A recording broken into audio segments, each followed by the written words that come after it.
Hello everyone, my name is Beckett and welcome back to the channel. And today in Division 2 we're going to be breaking down another build video, and this is something I was recommended a little while ago, but I've been putting the rigger set back to the side. I just was never a fan of it when it came out. I just didn't like the talents of how it was set up. I just felt like it was a little lazy, but I decided to try it out and I've been having a lot of fun with this. Of course, nothing is really ever the meta unless we're running a red build, but this is definitely a fun CC build. But before we get started, if you enjoy the content, hit that subscribe, and if you like the video, smash that like button. Alright, first off, let's hop into the playstyle. Since we are going to be using the rigger set, we are going to be capitalizing on it very much, especially that backpack talent. So every time we cancel a skill, it's going to reset the cooldown. So we're going to have a lot of synergy with that and our chest piece, and we're going to make it into a very high mobile CC status effect build. We're going to be putting out plenty of damage and just keeping everything locked down, and whenever enemies move or spawn in a different area, we're going to be able to cancel those skills right away and move to wherever the action is. On top of that, every time we redeploy that skill, we're going to be putting out a huge amount of AoE bursts and pretty just knocking everything back, keeping everything on fire, and just consistently keeping that damage up with our Vile Mask, which is always essential for those status effect builds. Probably one of my favorite exotics next to the Memento in the game. One thing I do want to mention, this is a very high risk, high reward build since we are going to have to redeploy and move consistently because our flame turret just doesn't move that far, or we can't redeploy it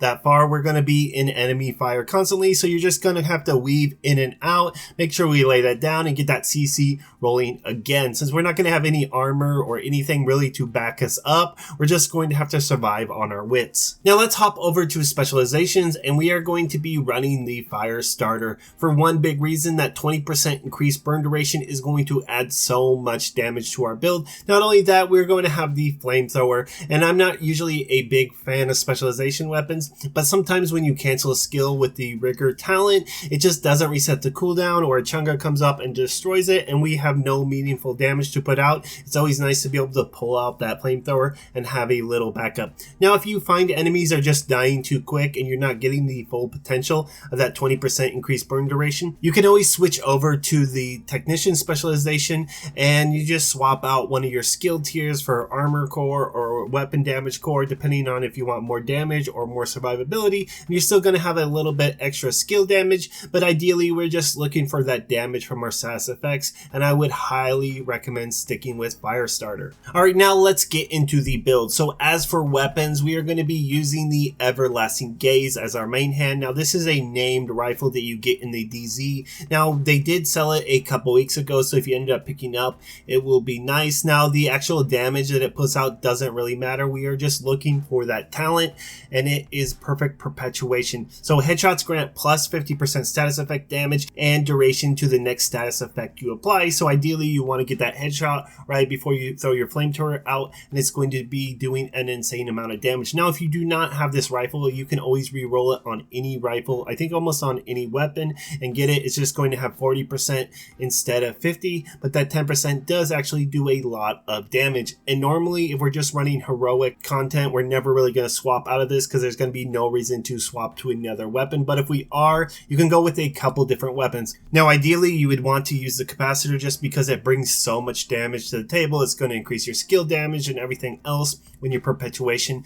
is on cooldown. You could also swap over to the Pyromaniac if you do not have the capacitor, but in all reality you are going to want to have the capacitor. If you have not picked that up, go ahead and grab it from the summit. I think you have to do like 5 challenges. You get it done. It's an amazing weapon, probably one of the best skill damage weapons in the game to date. Alright, as for our gear, we're going to be running the exotic Vile Mask. Now this has a wonderful talent. Every time we apply a status effect, we're going to do a damage over time debuff for 10 seconds, and it is quite a bit of damage since we're always going to have our CC out, our flame turret. There's always going to be a status effect on something. We're always going to have this, and it's going to be ticking fairly hard. It's just all around one of the best masks if you're running any status effect build in the game. Now as for our gear set, we will be using the 4-piece rigger set. Now the only piece that is mandatory is the backpack, just because it comes with that talent, complete uptime, canceling your skills will reset their cooldown. Now, like I said, it can be buggy sometimes, so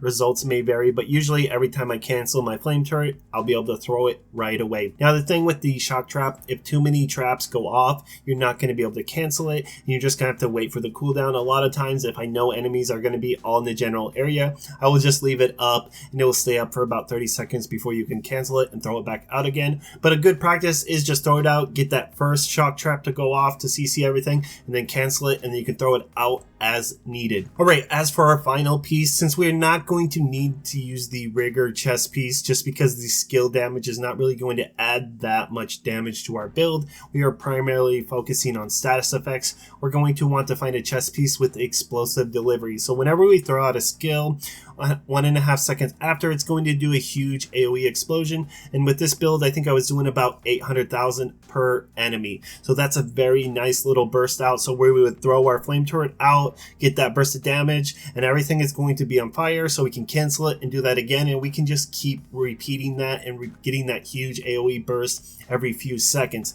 It's very nice. As you can see, I'm using a wyvern. Now the only reason I use this because I have been trying to farm out a golden gear chest piece forever, I think about 2 or 3 weeks, and I have not been able to get the rolls I want. Now if you do, ideally you would re-roll the armor core to the skill tier, and you would hopefully get a max roll on status effects with explosive delivery, and that is not always possible, and it's just a pain to get just because you need so many rolls to end up just right. But if you already have that chest piece, go ahead and use that. You can also use the rigger chest piece if you want, and just use any piece with golden gear. Let's say knee pads is what I was using, but you're just not going to be doing as much damage as you can with the explosive delivery. But if you find yourself not canceling skills that often and redeploying them, you might just want to stick with that chest piece. Alright, as for our skills, we are going to be using the flame turret, which is called the incinerator turret in Division 2, and basically we're just going to throw it out. Since it doesn't have that big of a range to throw it out, we'll just throw it out wherever the enemies are, and it's going to start catching everything on fire. One thing to notice, it doesn't always proc by itself. Sometimes if you just hit your skill button too much, it's going to turn it off. So as you can see, we'll scroll down. So when we deploy it, you can also toggle fire on or off, but we're not really worried about the fuel running out at all, so you can just always keep that on. If you see it or notice it not doing anything, make sure it's on, make sure it's doing damage. I had this happen to me a lot, so don't make the same mistake I do. Now, as you can see, for skill mods for this, we're just going to be running burn damage, duration, and skill haste. Next, we're going to be running the shock trap. Now, this is going to be our main CC. We're going to throw it out first before we pull out our flame turret, just so everything stays in place. We can catch everything on fire, getting that biomass rolling and everything going. Now, when it comes to our shock traps, we're just going to want duration and honestly shock radius. That is going to be huge just because we're going to want as many enemies trapped in that CC as possible. Now, when it comes to stats, just re-roll everything to status effects. That's all that matters. That's going to put out our most damage, keep our CC rolling as long as possible. Now, when it comes to gear mods, honestly, I just went with skill haste for one reason. Like I said, the rigger set is sometimes buggy, and when you cancel a skill, sometimes it doesn't actually reset the cooldown. Instead of waiting 30 or 40 seconds for it to come off, it would just be better just to have that skill haste so you don't have so much downtime in your build.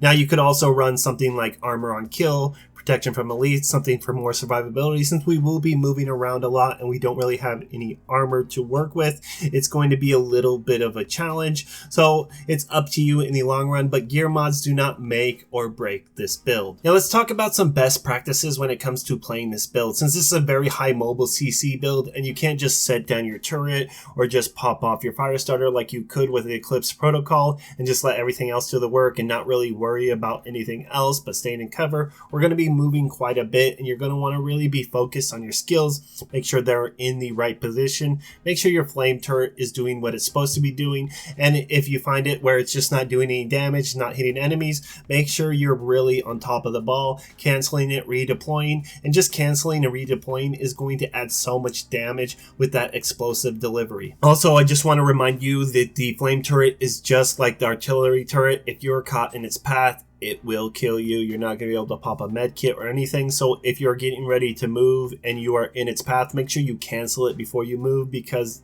just don't be like me. I've died several times to this, and it just isn't any fun waiting for someone to revive you. So just kind of be proactive and thinking about that.